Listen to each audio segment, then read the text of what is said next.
The human never planned to be a hero. He had come to the alien city only to see, to walk, to breathe in the colors of a world that was not his own.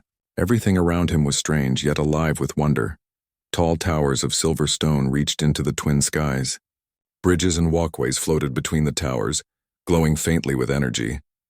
The air smelled of spice and rain, a mix that clung to his nose. Music drifted from vendors' stalls, soft and haunting, played on instruments that had no strings, no keys, only light and tone. He walked slowly, trying to take it all in. Children with skin like polished copper darted past him, laughing. Traders called out in voices that echoed like bells. Creatures with wings folded against their backs sold fabrics that shimmered like water. The human's boots tapped against the shining stone floor.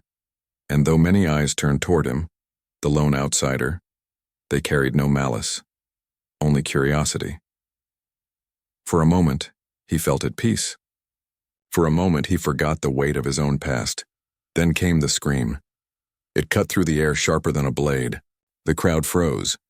Heads turned. From above, on one of the high walkways, a small figure slipped. A child. The human's eyes locked on her as she tumbled, arms flailing, voice breaking the marketplace silence. She fell fast, her tiny body spinning in open air, a blur of silver and white. The people gasped, but none moved. Their shock rooted them in place, their fear made them statues. The human moved. His legs pumped before he thought, before reason caught him. His heart pounded like thunder. He shoved past a vendor's stall, knocking over a basket of glowing fruit. He leapt over a low railing, boots scraping. His breath burned, but he ran. The child was falling toward the hard stone ground. He dove. Pain ripped through his body as he hit the ground with her in his arms. His shoulder struck first, jarring his bones. His ribs flared in pain. The weight of the child pressed against his chest. For a heartbeat, the world spun, then silence. The child was in his arms, trembling. She was alive. Her bright eyes, large, silver, and wet with tears, blinked up at him. Tiny hands clutched at his shirt. She buried her face against him, sobbing. The marketplace was utterly still. The human lay on the ground, gasping, his body aching, but he tightened his arms around her. His ribs hurt, his shoulder throbbed, but none of it mattered. She was safe. Slowly, he sat up. The child clung to him as if letting go meant death.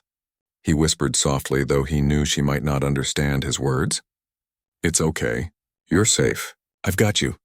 Around them, the crowd began to stir. Voices rose in a strange language heavy with shock. Some pointed. Others whispered. No one came close, not yet. They only stared at the human, sitting on the ground with one of their children in his arms. Then the crowd parted. A woman appeared, tall and regal. Her skin glowed faintly like silver under starlight. Her long hair, dark and flowing, shimmered with a sheen of blue when it caught the light.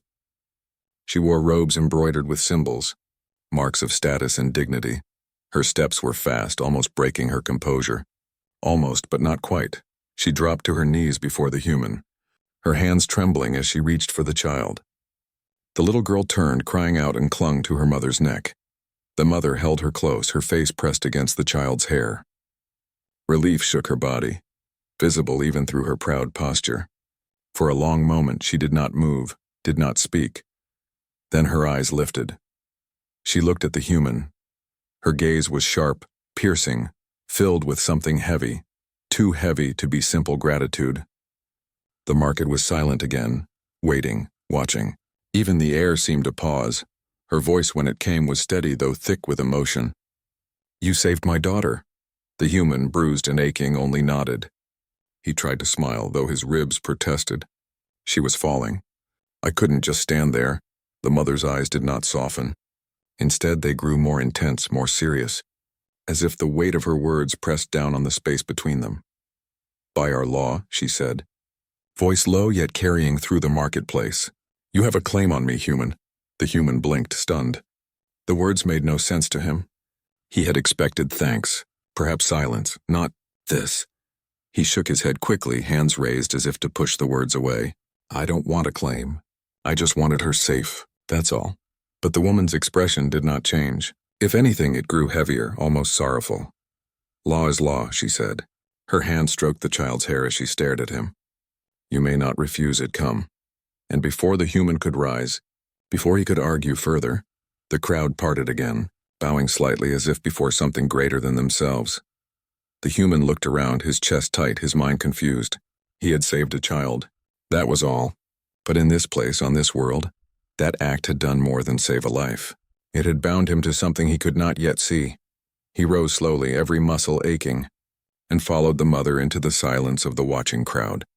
The child, still clinging to her, peeked at him over her mother's shoulder.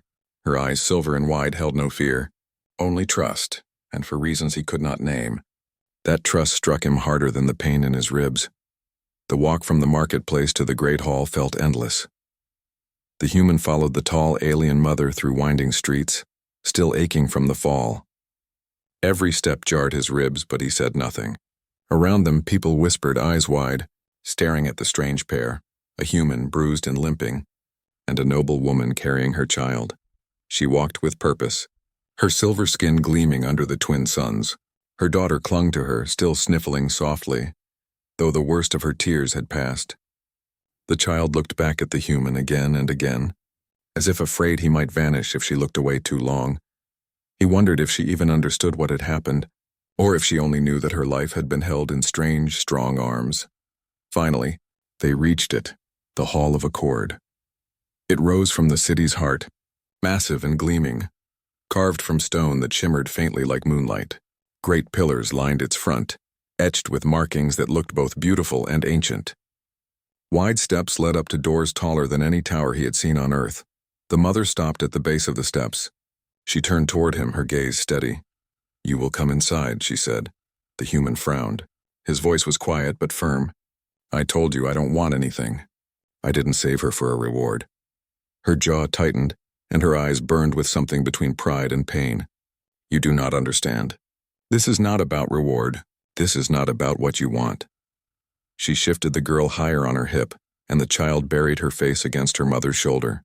The woman's voice softened only slightly as she spoke again. "You saved my daughter. By our law, that act binds us. If you deny it, you insult not only me but my bloodline and the law of my people." The human's stomach twisted. He didn't want to insult her. He didn't want to mock her people. But still, it felt wrong. Where he came from, saving a child was natural. "You didn't demand anything in return." He rubbed at his sore shoulder. "Where I come from, if a child is in danger, you don't think. You just help. That's all I did." Her eyes softened for a heartbeat as if she wanted to believe that. Then her face hardened again. "Come inside. The elders will explain." She turned and began climbing the steps, not looking back to see if he followed. And despite the ache in his body, despite the confusion in his heart, he did. The hall's doors opened with a sound like thunder. Inside, the air was cool and heavy with incense. The ceiling stretched high above, painted with scenes of stars and battles, of families holding hands beneath twin suns. The floor glowed faintly beneath his boots, alive with threads of light that pulsed like veins. He felt small inside, smaller than he had ever felt even back on Earth. At the far end of the hall, a circle of figures stood waiting. The elders. They were tall, each robed in deep colors, their faces lined with age, their eyes glowing faintly with wisdom or power, or both. Their gazes fell upon him at once, sharp and curious. The mother stepped forward, bowing her head slightly. "Honored elders," she said, her voice clear but carrying the weight of her emotions. "This human saved my daughter. By law, he has a claim." A murmur ran through the circle. The human stiffened, every muscle tense. He hated the word claim. It tasted wrong. One of the elders, with skin dark as onyx and hair silver as the stars, stepped forward. His voice was deep, slow. "Is this true, outsider?" The human swallowed. "Yes, but I don't want to claim. I just wanted her safe." The elder's brow furrowed. "Do you insult our law? Do you think our bonds are chains? Saving bloodline is no small act, human. It is sacred. It cannot be thrown aside like dust." The human shook his head quickly. "No, I don't mean insult. Where I come from, saving someone doesn't mean you own them. It doesn't mean claim." The elder's eyes narrowed. A few exchanged looks, whispers flowing between them like water. The mother's voice cut through the quiet, strong, unshaken. "He does not insult. He is ignorant of our ways. Teach him. Show him the weight of what he has done." Her daughter stirred then, small and quiet. She wriggled down from her mother's arms and padded across the glowing floor, straight to the human. She wrapped her tiny hands around his leg. The hall fell silent again. The child looked up at him, eyes wide, shining with trust. She whispered something in her own tongue, soft as a song. The human didn't understand the words, but he felt their meaning. He bent down, ignoring the ache in his ribs, and brushed her hair gently. "It's okay. I've got you," he said softly, though he knew the elders didn't need translation. The mother's eyes shimmered, though she quickly blinked away the emotion. The elders, however, leaned back slightly as if seeing something unexpected. Finally, the eldest spoke again. "Human, you cannot refuse the bond. The choice is not if it exists, the choice is how you accept it. The bond ties you now, whether you welcome it or not." The human froze. His heart pounded. He looked at the child clutching his leg, at the mother watching him with fire in her eyes, and at the circle of elders, unmoving as stone. He felt trapped. Yet, somewhere deep inside, he also felt the weight of something greater than himself pressing down, something he could not yet name. He lifted the child into his arms, and her small head rested against his chest. His voice was quiet, trembling with both confusion and resolve. "Then tell me," he said. "Tell me what this bond means." The Hall of Accord held its breath. The human stood in the circle of glowing light with the child in his arms, his ribs aching from the fall, his mind spinning with the words he had just heard. A bond, a claim, something he never asked for. The eldest elder stepped closer. His robe trailed along the shining floor, the embroidered patterns catching the faint light. His eyes, pale and calm, studied the human with care. "You ask what the bond means," he said, voice slow and heavy. "We will tell you." The circle of elders shifted, forming a wide ring around the human, the mother, and the child. The mother held her head high, her silver skin gleaming like a blade under starlight. She stood proud, but there was something trembling deep in her eyes. The eldest raised his hand, and the glowing veins in the floor pulsed brighter. His words echoed through the chamber. "On this world, life is more than breath. Life is thread. Each child is a thread of the bloodline. Each bloodline is a thread of the people. To save a thread from breaking is to weave yourself into the cloth of that family." He paused, his gaze sharp. "You saved her. You stopped the thread from cutting short. And so, human, you are now woven into them." The human shifted uneasily. His arms tightened around the little girl, who clung to his shirt as if the world outside him did not exist. I don't want to weave into anything," he said quietly. "I just wanted her safe. That's all." The words fell like stones into the silent hall. The elders frowned. A few whispered to each other in their strange, melodic language. The mother's jaw clenched, her hands curling into fists at her sides. One of the younger elders leaned forward, his voice sharper. "Do you think this is so simple? Do you think you may touch life and then walk away? Our law is not a gift. It is not something you take or leave. It is sacred." The human shook his head quickly. "I'm not trying to offend you. Where I come from, we don't think about bonds or laws when someone's falling. We just act. We help because it's right." The eldest's eyes narrowed. "Then your people are either very noble or very foolish." The human bit down on his reply, chest tight. He didn't feel noble. He didn't even feel brave. He had simply seen a child fall and had moved. Nothing more. Nothing less. The mother finally spoke. Her voice was strong, but there was an edge of pleading beneath it. "He does not understand. But he must. If he turns away now, it is not only me who bears shame. It is my daughter. Her thread will forever be seen as weak, unworthy of honor. He must accept." The human turned toward her, frowning. Shame? For a child who had simply slipped? For a mother who nearly lost what she loved most? It twisted his gut. "I don't want to shame you," he said softly. I don't want to own you. That's not how I see it." Her eyes flashed sharp with both pain and fire. "Not own. Never own. Claim is not slavery. Claim is bond. It means you have the right to my loyalty, my strength, my place in this life. You can demand service or even my hand. That is what the law allows." The human's chest went cold. Her hand. Did she mean marriage? His voice faltered. "I don't want to demand anything." "That feels wrong." The eldest elder stepped closer, his gaze heavy with centuries of tradition. "You misunderstand again. The bond is not only power, it is burden. To claim is to accept. To claim is to protect as you protected the child. If you deny the bond, you deny the life you saved. That is the insult. That is the shame." The human's throat tightened. He looked down at the girl in his arms. She had stopped trembling. Her breathing was soft, and even now her small fingers curled against his chest. She trusted him completely, without fear. Something inside him cracked. He had saved her without thinking. And yet here he was, standing at the edge of something he didn't understand, something far larger than himself. He whispered almost to himself. Where I come from, family isn't given by law. It's chosen. It's love, not duty. The words echoed in the vast hall. Some elders frowned at the strangeness of it. Others tilted their heads, thoughtful. The mother stared at him, her expression unreadable.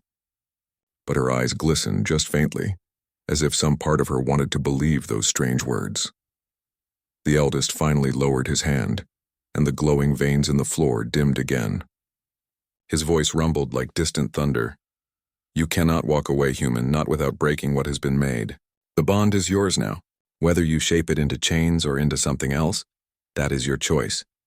The circle of elders stepped back, their robes whispering against the floor. The decision, it seemed, was no longer theirs.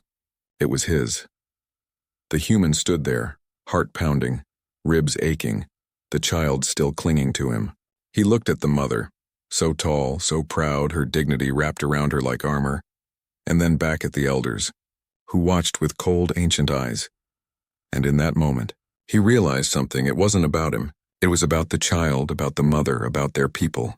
To them, he had stepped into something sacred, something binding. And no matter what he said, no matter how he tried to explain, his actions had already written his part in their story. The human swallowed hard, his voice hoarse but steady. Then I'll stay, but not to claim. Not for power. Teach me your bond. Show me what it means, and I'll find my place in it. The elders exchanged long, silent looks. Finally, the eldest bowed his head just slightly. So be it. The mother's lips parted, her eyes shimmering with something between relief and sorrow. She bowed too, though her movements were sharper, filled with pride even in submission. The child looked up at him and smiled through the last of her tears, and the human, though still lost in confusion, felt a warmth spread through his chest that dulled the ache of his bruises. For the first time since stepping into the hall, he felt less like a stranger and more like a thread woven into something larger. The days after the hall were heavy with silence. The human stayed in the city, though every step reminded him he was an outsider. Wherever he went, whispers followed. Some people bowed their heads when he passed, showing respect. Others turned away, eyes cold as if he had mocked their sacred ways. The weight of the bond pressed on him even though he had not claimed anything. The elders had told him it was his now, whether he wanted it or not. That truth sat in his chest like a stone. The mother came to him often. She brought her daughter, who always ran ahead, silver eyes bright, tiny arms outstretched. The girl never feared him. She clung to his hands, tugged at his sleeves, laughed when he lifted her into the air despite his sore ribs. But the mother, she was different. She spoke with dignity, her voice controlled, her words sharp. She never begged. She never softened. Yet beneath her proud posture he saw her struggle. On the fourth day, she stood before him in the courtyard of the guest chamber he had been given. The daughter played nearby, chasing glowing insects that floated like tiny lanterns. You shame me, the mother said quietly. The human blinked, caught off guard. What? I never meant— You deny the bond, she cut in, her eyes hard. Do you think us slaves? Do you think me unworthy to stand at your side? He shook his head quickly, chest tightening. No, that's not it at all. You're strong, proud, you don't need me. Where I come from, saving someone doesn't mean ownership. It's just the right thing. Her lips pressed into a thin line, and yet your refusal cuts deeper than chains. The people whisper that I offered myself and was cast aside. They whisper that my daughter is cursed, saved by one who mocks the law. The human flinched at her words. Shame for her? Shame for the child? That thought dug into him like a blade. Before he could speak, a soft tug pulled at his sleeve. The little girl had come to him, her silver eyes wide. She reached up, her small hand pressing against his face with gentle warmth. Mama cries when you say no, the child whispered in her tongue. Her words were halting, simple, but he understood. Don't make Mama cry. The human's heart cracked. He crouched down to meet her eyes, ignoring the pull in his ribs. The girl's tiny fingers brushed his cheek again. She trusted him fully without hesitation. That trust weighed heavier than the law, heavier than the whispers, heavier than anything the elders had said. He looked up at the mother. Her face was turned away, but he could see the shine in her eyes, see the battle she fought between pride and pain. "I don't want to hurt you," he said softly. "I don't want to shame you, but I also don't want to lie. I don't want to say words that mean ownership because that's not how I see you." The mother finally looked at him. Her voice was low, trembling even though her posture remained proud. "Then how do you see me, human?" The question hung in the air, heavy and sharp. He opened his mouth, then closed it. He had no answer. Not yet. The child pressed closer, slipping her small arms around his neck, resting her head against him. Her trust was wordless, but it spoke louder than anything he could say. And in that moment he understood. The bond was not about power. It was not about chains. It was about honor. About dignity. About family. He whispered almost to himself. "Where I come from, family is not given by law. It's chosen. Maybe this is your way of choosing." The mother's eyes softened just for a heartbeat before pride wrapped around her again like armor. "Then choose," she said.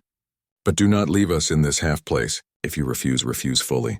If you accept, accept with truth. My daughter deserves nothing less." Her words pierced him. The little girl's arms around his neck tightened as if she feared he might slip away. The human closed his eyes. He could not walk away, not after seeing her fall, not after feeling her trust, not after hearing the quiet break in the mother's voice. But how could he accept a bond without making it into chains? He opened his eyes again, his voice rough. "I need time. I need to understand your ways before I speak the truth of my choice." The mother studied him for a long moment, then gave a single sharp nod. "Time, but not forever. The people grow restless. Their whispers cut deeper each day." She turned and lifted her daughter from his arms. The girl whimpered softly, reaching back for him, but the mother held her close. As they walked away, the human stood in the courtyard alone, his chest tight, his hands trembling. He had saved a child. And yet in saving her, he had stepped into a storm he could not yet see the end of. The daughter's words echoed in his mind. "Don't make Mama cry." The city grew colder to him with each passing day.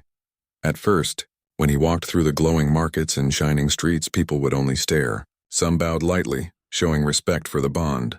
Others avoided his eyes, whispering as he passed. But now the whispers were louder, sharper, no longer hidden.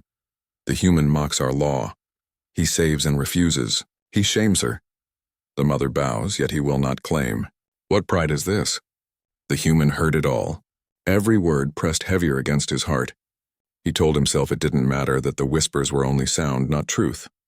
But when he saw the way the mother walked, her back straight, her chin high, her steps proud despite the storm around her, he knew the whispers cut her deeply. And when he looked at the little girl, running into his arms each time she saw him, silver eyes glowing with joy, he knew he could not escape what he had started.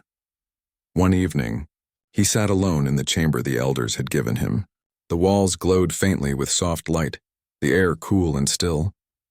He could not rest. His ribs had healed enough, but his heart had not. He thought of Earth, of streets where children played freely, where saving a life was only called kindness. No bonds, no claims, no laws that wrapped around your soul and tied you to someone forever. Here everything was different. His single act had become a story, a bond, a chain he didn't yet understand. He buried his face in his hands. "Why me?" he whispered to the silence. "Why couldn't someone else have caught her?" But he knew the answer, because he had moved when no one else did, because his legs had run before thought, because he could not stand still when a child's life was falling, and now he carried the weight of it. The next day, as he crossed the marketplace, the whispers turned to open words. A man stepped forward, taller than most, with skin like bronze fire and eyes burning with anger. "Human," the man shouted, voice ringing across the stalls. "You insult our ways. You bind her in shame. Do you think yourself above us? Do you think our law is a toy for you to break?" The crowd stirred, eyes turned. Some muttered in agreement, others fell silent. The human clenched his fists. "No, I don't think that. I never wanted to break anything. I only wanted her safe." The man spat at the ground. "Safe? You dishonor her with every day you refuse. If you had any honor, you would claim. You would end her shame." The human's chest tightened. He wanted to shout back, to explain that where he came from, family was not given by law but by love. That ownership and claiming felt wrong to him. But the words stuck. He knew they would not understand. Before the man could speak again, a voice rang out sharp as steel. Enough. The mother stood at the edge of the crowd, her robes flowing like silver fire. She stepped forward, her presence enough to silence even the angriest voices. She looked at the man, her eyes like blades. You shame yourself, not me. Do you think I cannot carry my own honor? Do you think my strength depends only on his words? The man bowed his head quickly, shame flickering across his face. The crowd parted as the mother crossed to the human side. She did not look at him at first, only at the people. Go, she commanded. And they went, though whispers still clung to the air like smoke. When the market was nearly empty, she finally turned to him. Her voice was low, heavy with emotion she rarely showed. They are right, she said. Every day you wait, the shame grows. They cut me with their words. They cut my daughter with their eyes. How long will you let us bleed? The human felt the words pierce him like arrows. He wanted to tell her he never asked for this, that he had only acted out of instinct, but the sight of her eyes, fierce and wounded all at once, stopped him. I don't know how to claim without turning it into chains, he admitted softly. I don't want to own you. I don't want to use you. That's not how I was raised. Her expression softened for a brief moment, then hardened again. It is not chains, human, it is honor. You saved her. By our law, you saved me. You carry us now. If you turn from us, then all will say you left us broken. The human's throat tightened. He thought of the little girl smiling every time she saw him, calling him with her soft voice. He thought of her small arms wrapping around his neck, whispering not to make her mother cry. He could not bear the thought of her growing up hearing only whispers of shame. That night, he stood outside the Hall of Accord. The stars above burned bright, unfamiliar, yet steady. His fists were clenched, his heart torn in two. He could not walk away. But he also could not accept the bond in the way they expected, not as ownership, not as power. The door to the hall opened behind him. An elder stepped out, robes trailing, eyes calm but sharp. Human, the elder said, you carry confusion like a wound. But wounds must heal or they will poison you. Tomorrow you must choose. Accept or deny. You cannot linger forever. The elder turned and vanished back into the hall, leaving the human alone beneath the stars. He looked at the sky, his chest tight with fear and longing. Tomorrow, he would have to choose. And whatever he chose, it would change not only his life, but hers, the mother's, the child's, forever. The Hall of Accord loomed tall in the early morning light. Its spires pierced the sky, glowing faintly as the twin suns rose. The city had gathered, filling the great square in front of the hall. The air was tense, heavy, as though every breath carried judgment. The human stood at the edge of the steps. His hands trembled, though he tried to still them. His chest was tight, his heart beating too fast. He had not slept. All night the little girl's voice had echoed in his mind. Please don't make her cry.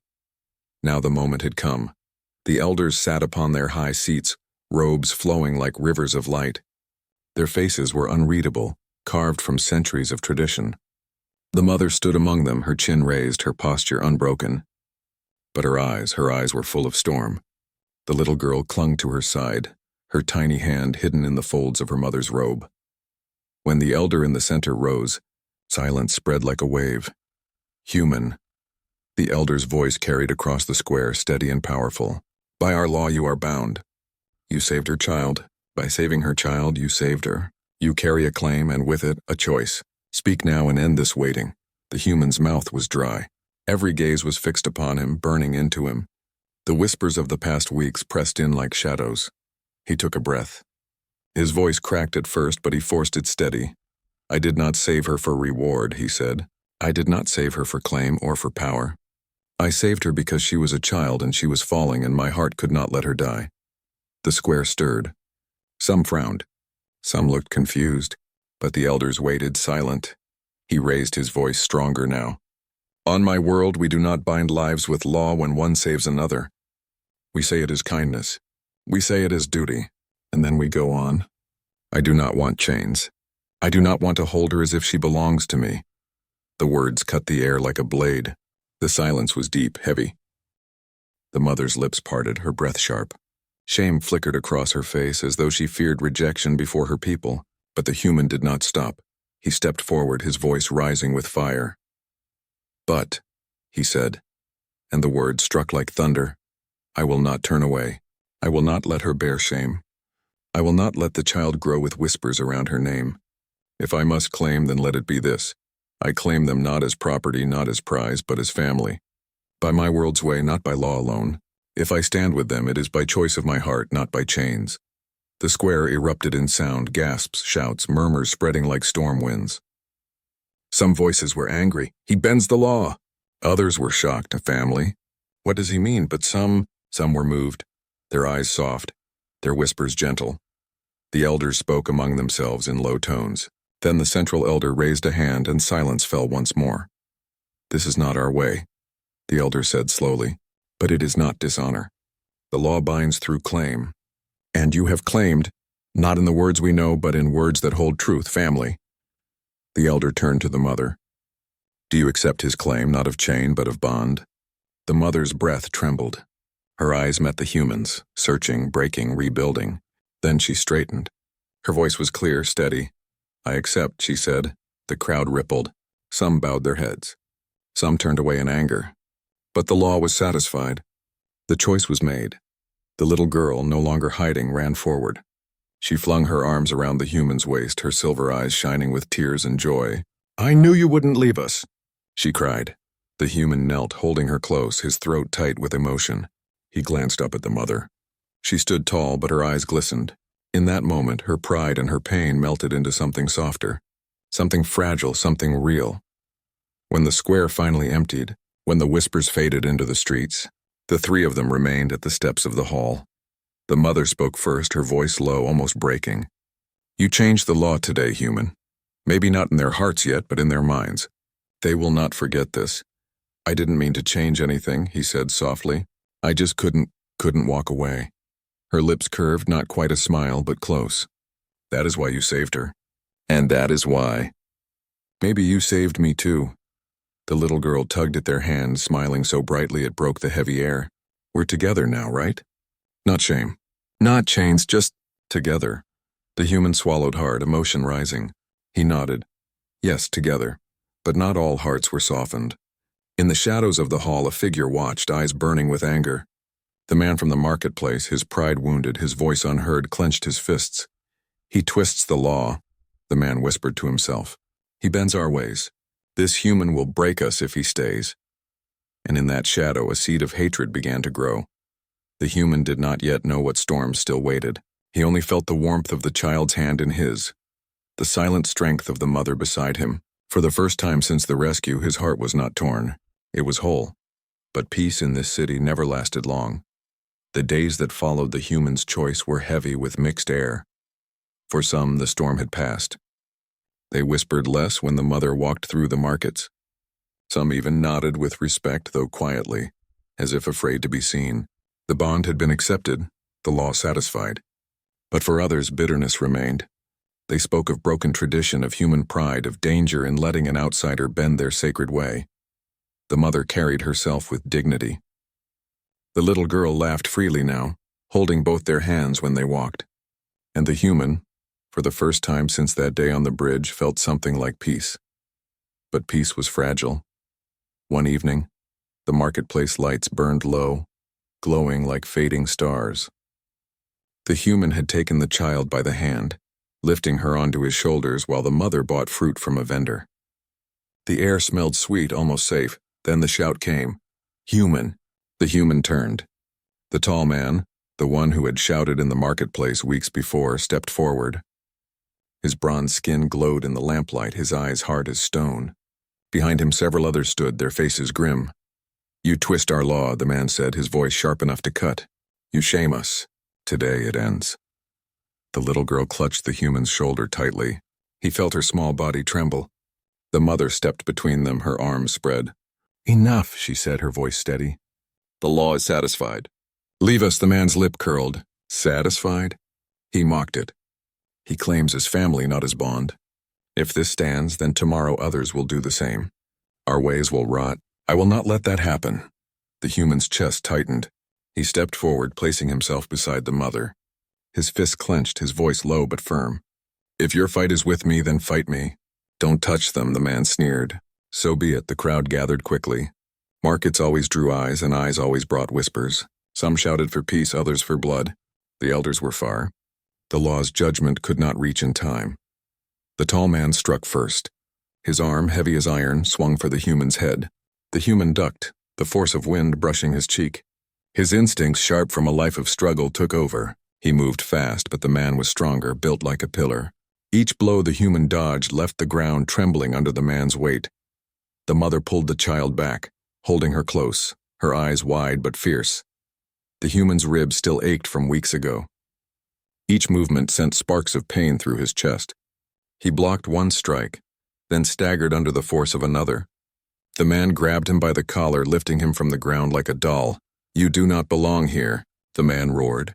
The human gasped, struggling for air. His vision blurred, but his mind burned.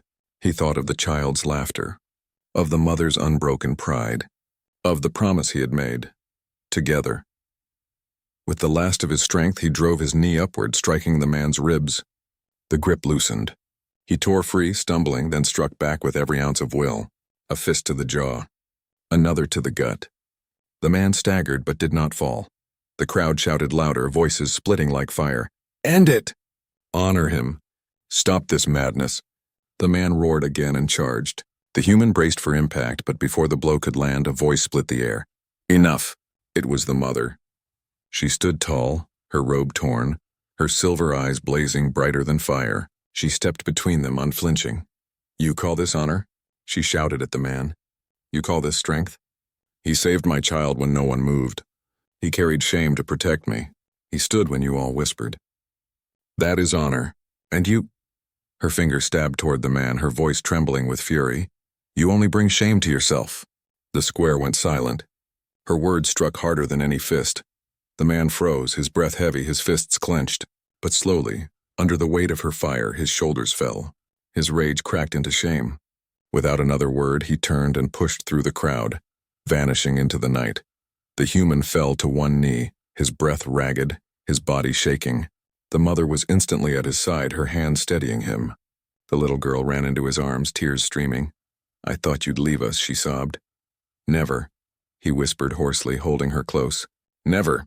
The mother's hand rested lightly on his shoulder. She did not speak at first. Her pride, her fire, her pain, all of it was there in her eyes. Finally, she whispered, "You are not of us. Yet today, you showed us what it means to be ours." The elders came later, called by the whispers of the crowd. They heard of the fight, of the mother's words, of the human stand. And though some argued, though some frowned at the bending of tradition, none could deny the truth. The law had been satisfied. The bond was sealed. But more than law, something deeper had been forged, something no tradition could name. Family. That night, beneath the twin moons, the humans sat with the mother and child on the roof of their home. The city below still buzzed with whispers, but here it was quiet. The little girl leaned against him, already asleep, her small hand gripping his sleeve. The mother sat across from him, silent for a long time. Then softly she spoke. "You gave up everything to save her, and again to stand by us. Why?" The human looked at her, then at the stars above. His voice was quiet, almost a breath. "Because where I come from, we don't measure life by law. We measure it by love. And whether I chose it or not, you are my family now." For the first time, the mother's proud walls broke. A single tear slipped down her cheek, catching the moonlight. She did not hide it. She did not turn away. She whispered, voice trembling with truth. "And you are ours." In the silence that followed, beneath the vast sky of an alien world, a human, a mother and a child sat together. Not as chains, not as claims, but as something stronger than both, something eternal. Family.